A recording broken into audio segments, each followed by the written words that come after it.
Hello everyone, 29 अगस्त के current affairs में आपका स्वागत है। आज के जितने भी इम्पोर्टेंट करंट अफेयर्स के क्वेश्चन हैं और साथ में उनसे रिलेटेड स्टैटिक जीके, वो सब कुछ हम इस लेक्चर में डिस्कस करेंगे, जो आपके एग्जाम पॉइंट ऑफ व्यू बहुत ज्यादा इम्पोर्टेंट है। तो चलिए फिर वीडियो को स्टार्ट करते हैं। पहला क्वेश्चन है, India has launched the first indigenously developed RT-PCR kit for testing which disease? Bharat ने किस बीमारी के परीक्षण के लिए पहली स्वदेशी रूप से विकसित RT-PCR किट लॉन्च की है? तो ये जो डेवलप किया है RT-PCR किट, वो मंकी पॉक्स वायरस के लिए किया है। Option D, monkey pox virus. और इस किट को डेवलप किया है ट्रांस एशिया बायोमेडिकल्स ने, और वहीं इस किट का अनवील्ड या अनावरण किया है principal scientific adviser Ajay Kumar Sood ने। अजय कुमार सूद। वहीं जो मंकी पॉक्स है उसके जो इम्पोर्टेंट सिम्टम्स है जैसे कि फीवर, रैशेस, और वहीं आपके बॉडी का जो लिम्फ नोड्स होते हैं वो फूल जाते हैं, और वहीं इसका जो सिम्टम होता है वो करीब करीब 2 से 4 हफ्तों तक रहता है। भारत में अब तक 10 केस रिपोर्ट हुए हैं मंकी पॉक्स वायरस के। What is the name of the former Prime Minister of Israel, Benjamin Netanyahu's autobiography?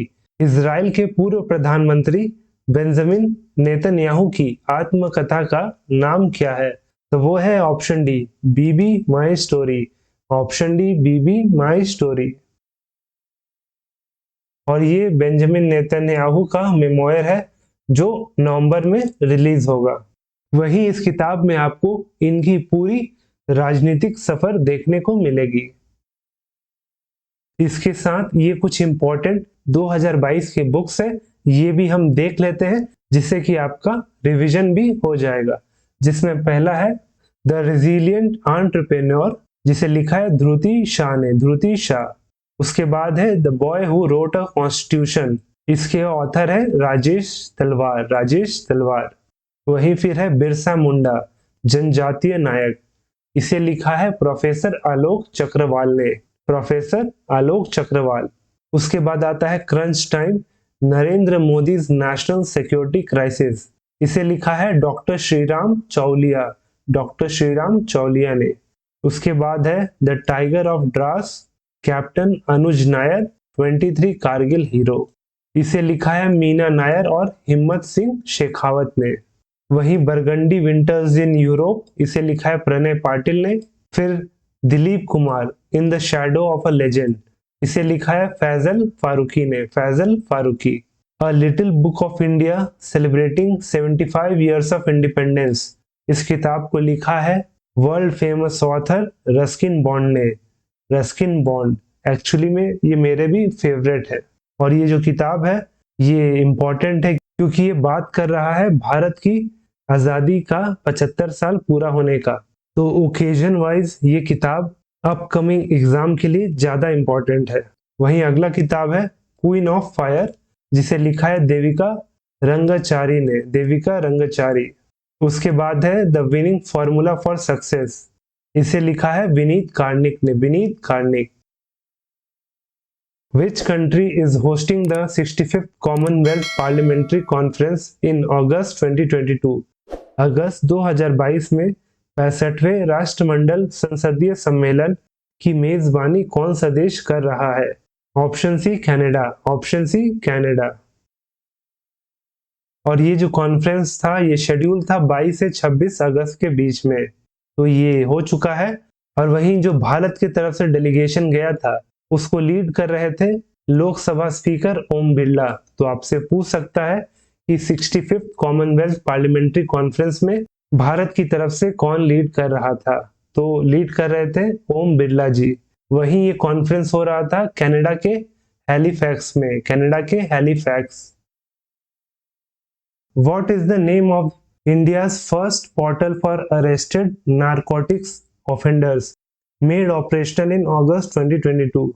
गिरफ्तार नशीले पदार्थों के अपराधियों के लिए भारत के पहले पोर्टल का नाम क्या है जिसे अगस्त 2022 में चालू किया गया था?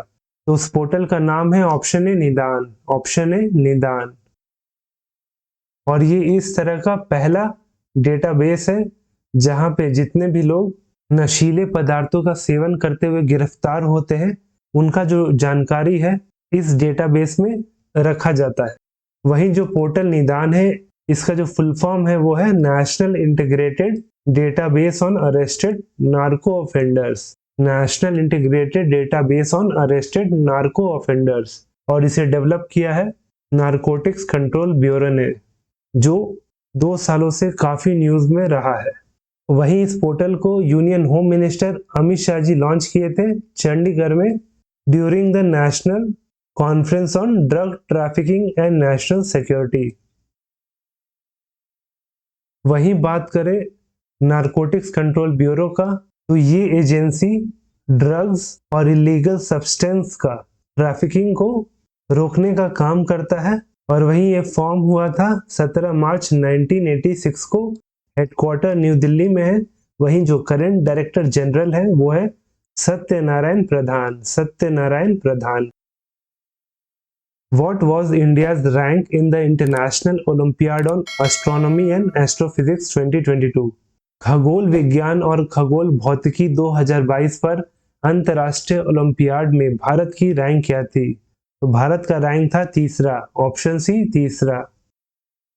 सबसे पहले तो जान ले कि इस ओलंपियाड का ये 15वां एडिशन था जो हो रहा था जॉर्जिया के कुटैसी में। जॉर्जिया के कुटैसी। वहीं भारत की बात करें तो भारत ने 3 गोल्ड और 2 सिल्वर जीत के मेडल टैली में तीसरा रैंक हासिल किया। वहीं ये थर्ड रैंक भारत जो है सिंगापुर के साथ शेयर कर रहा है, यानी कि थर्ड रैंक में 2 देश है, एक भारत और दूसरा सिंगापुर। वहीं इस ओलंपियाड में जो पहला रैंक आया था वो ईरान को आया था। ईरान ने कुल 5 गोल्ड जीते हैं। Artemis 3 is the crewed moon landing mission of which country? Artemis 3 किस देश का क्रू मून लैंडिंग मिशन है? तो वो है ऑप्शन सी यूएस का। Option C US. और इस मिशन के तहत जो एस्ट्रोनॉट्स है वो 1972 के बाद पहली बार चांद पे अपना कदम रखेंगे। और इससे पहले 1972 में जो नासा का अपोलो 17 मिशन था उसके दौरान जो एस्ट्रोनॉट थे वो मून पे गए थे। और ये जो मिशन है ये शेड्यूल है 2025 को, 2025। और वहीं ये जो लैंडिंग मिशन होगा ये मून के साउथ पोल में होगा, साउथ पोल में। Who created history by winning 3 games in a row against 5-time world chess champion Magnus Carlsen? 5 बार के विश्व शतरंज चैंपियन मैग्नस कार्लसन के खिलाफ लगातार 3 गेम जीतकर इतिहास किसने बनाया? तो वो बनाया है ऑप्शन सी आर प्रज्ञानंदा।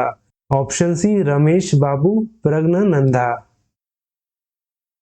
16 वर्षीय आर प्रज्ञानंदा जो है यंगेस्ट ग्रैंड मास्टर है और इन्होंने world number 1 chess grandmaster Magnus Carlsen को 6 महीने के अंदर अंदर 3 बार हराया। और वहीं जो आखिरी बार हराया ये FTX क्रिप्टो कप जो मियामी में चल रहा था वहां पे हराया, लेकिन जो ओवरऑल पॉइंट था वो कार्लसन का ज्यादा था, इसलिए जो प्रज्ञानंदा है वो रनर्स अप रहे इन फाइनल टेबल, क्योंकि उनका जो फाइनल स्कोर था वो 15 था, वहीं मैग्नस कार्लसन का जो स्कोर था वो 16 था।